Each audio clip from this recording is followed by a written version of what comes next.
Back to another vlog. तो आज के व्लॉग में हमें बहुत सारे काम हैं। सबसे पहला काम है हमको एक्टिवा धोना है। एक्टिवा धोने के बाद हमें गाड़ी धोनी है और गाड़ी धोने के बाद हमें जाना है बाल कटाने, क्योंकि बाल काफ़ी ज़्यादा बड़े हो गए हैं तो इन्हें कटाना पड़ेगा। और घर पे 3-4 बार तो मुझे बोल दिया कि बाल कटाने का, तो अब कटा ही लेंगे। तो सबसे पहले बाइक ले आते हैं अंदर और फिर बाइक धोते हैं, फिर एक्टिवा धो देते हैं, उसके बाद जाते हैं बाल कटाने। तो शुरू करते हैं, एक्टिवा से ही शुरू कर देते हैं। एक्टिवा इधर ही पड़ा हुआ है। एक्टिवा, इस पर भी धूल लगी हुई है पूरे में, तो इसको पहले साफ़ कर देते हैं। बाइक तो बाहर पड़ी है तो उसे बाहर से अंदर लाना पड़ेगा, तो पहले इसको धो देते हैं फिर बाइक धो देंगे। सारे प्लांट्स में भी मैंने पानी डाल दिया है, सब में भी बहुत है और इन्हें भी गर्मी लगेगी क्योंकि इनको तो ज़्यादा पानी चाहिए। और गर्मियों में अब दादी शायद से आ जाएगी 1-2 दिन में, फिर तो डालना नहीं पड़ेगा, पर अभी तक तो डाल रहे हैं। अब एक्टिवा धो देता हूँ मैं। पानी डाल दिया, अब इसको कपड़े से साफ़ करते हैं, फिर पानी से साफ़ करते हैं। साबुन नहीं लगा रहा मैं, मतलब जो वॉशिंग होता है वो साफ़ करने के बाद दिखाता हूँ एक्टिवा कैसे दिखेगी। ज़्यादा डिफरेंस आएगा नहीं क्योंकि इतनी गंदी हुई नहीं है, शायद से साफ़ करी है। साफ़ हो गया है एकदम अच्छे से, देख लो। पर ये बाजू में मशीन चालू हो गई है। आवाज़ की वजह से मेरे ब्लॉग की आवाज़ ख़राब होगी, इसलिए अब मैं वीडियो को कम बनाऊँगा। बाइक धो के डायरेक्ट जाता हूँ बाल धोने के लिए, अरे बाल कटवाने के लिए। कंफ्यूज हो गया मैं इसकी आवाज़ में। वो तो उधर धो के रख दी, अब इसकी बारी है।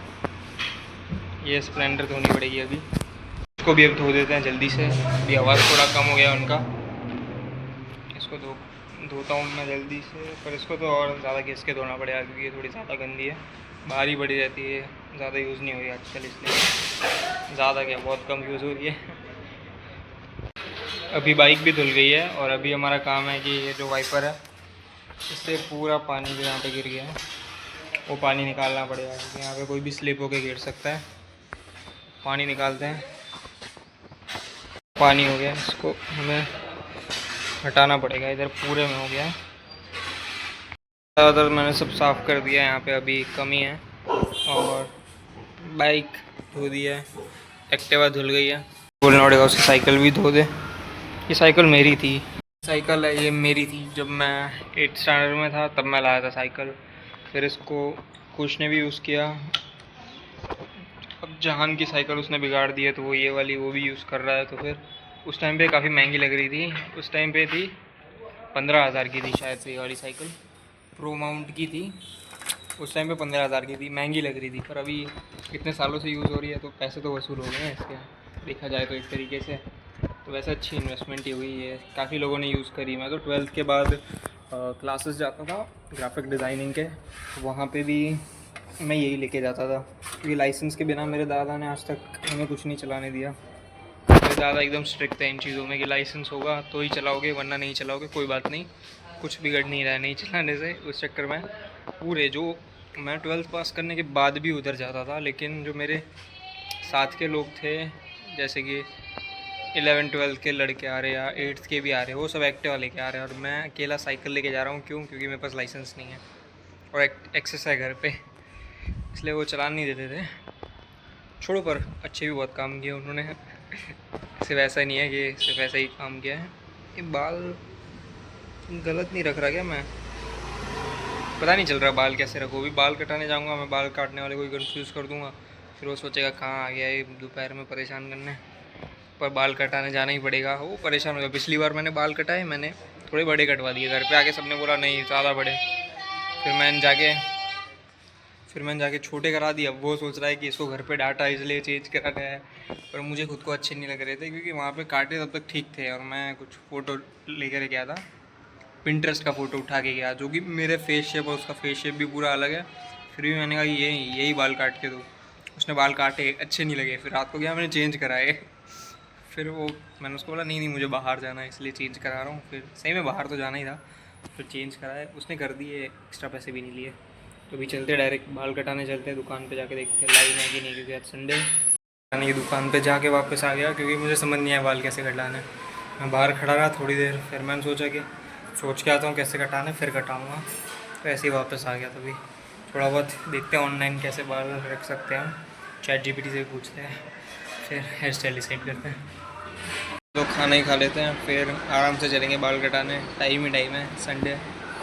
मैं गवार की सब्जी और रोटी साइड करते करते दोपहर के 1 बज गए हैं और फाइनल किया है कि बाल एकदम छोटे करा देना है, क्योंकि बाल मेरे जल्दी बढ़ जाते हैं। मेरे बालों का ऐसा है कि ठीक है बढ़ जाते हैं। मैं इतनी हेयर स्टाइल ट्राई कर चुका हूँ मैं अभी तक अपनी ज़िंदगी में, एक हेयर स्टाइल मेरा फाइनल नहीं हो पा रहा है कि कौन सा फाइनली रखूँ जो कि बन जाए। जैसे मैं जिनसे भी मिलता हूँ, जितने मेरे दोस्त वगैरह, उनका एक ही हेयर स्टाइल है 4-5 साल से। मेरा बदलता ही जाता है, बदलता ही जाता है, कुछ भी हो जाता है। कभी बाल कर्ली हो जाते हैं, कभी स्ट्रेट हो जाते हैं, कभी मैं फ्रिंज कट करा देता हूँ, तो पता ही नहीं चलता। कभी 2 साइड होता है, कभी बस कट होता है। अभी बीच में पिछले 3 साल से बस कट करा देता था क्योंकि मुझे डैंड्रफ हो जाता था।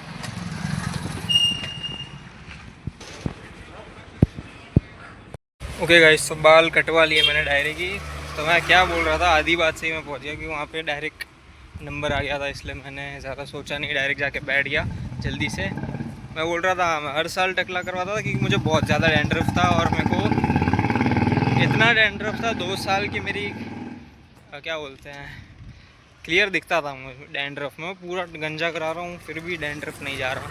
इस चक्कर में मैंने 3 साल कंटिन्यूस बस कट करा है और मेरा साल ऐसा होता था, साल के शुरुआत में मैं गंजा रहता था, उसके बाद मेरा बस कट आता था, फिर एक फेडेड हेयर स्टाइल आता था, फिर अलग हेयर स्टाइल आता था, उसके बाद एक मिडिल पार्ट जैसा एक हेयर स्टाइल था वो करता था।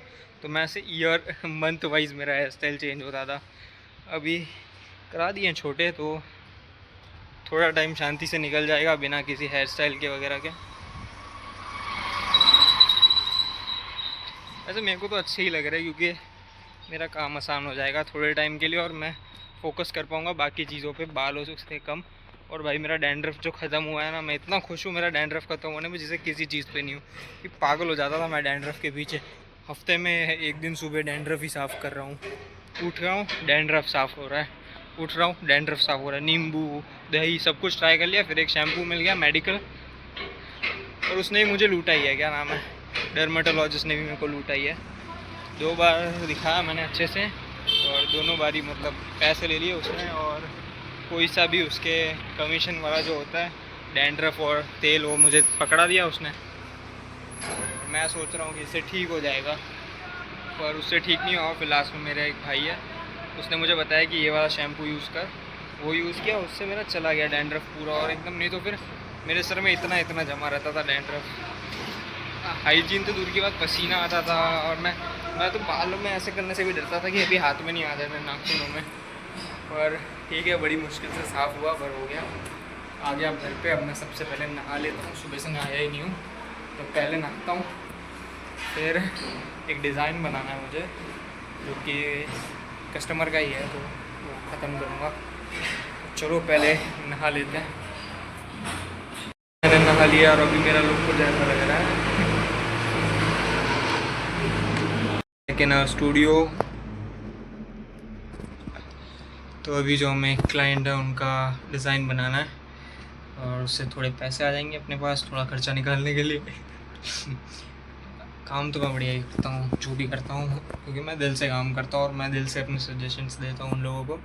तो अभी डिज़ाइनिंग करता हूँ मैं और वो कंप्लीट करके उनको दे देते हैं।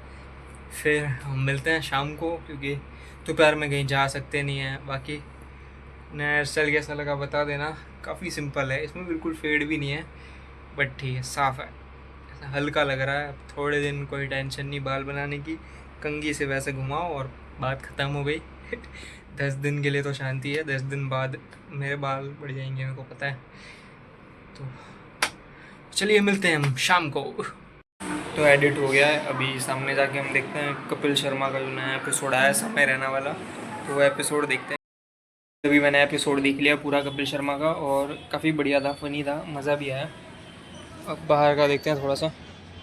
कि नहीं, ये पूरा दिन आवाज़ करता रहता है जिसकी वजह से मैं व्लॉग नहीं बना पाया। काफ़ी सही एपिसोड था, मज़ा आया देखने में और उसमें काफ़ी फ़नी भी था। समय रैना ने सुनील पाल के वे जोक्स मारे और कपिल शर्मा का ही बेस्ट।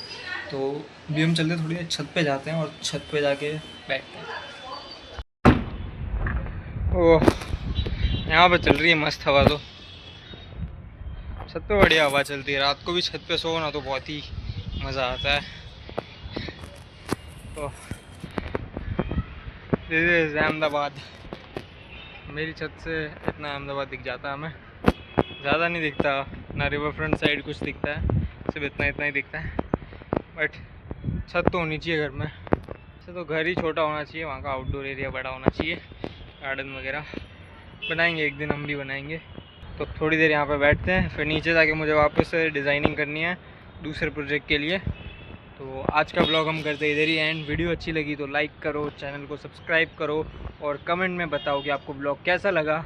Okay bye. बाल ठीक ही लग रहे हैं, इतने कुछ ख़राब नहीं लग रहे, पर छोटे हैं तो इनको मैनेज करना आसान है। तो कमेंट में ये भी बता देना कि मेरे बाल कैसे लग रहे हैं, ठीक है।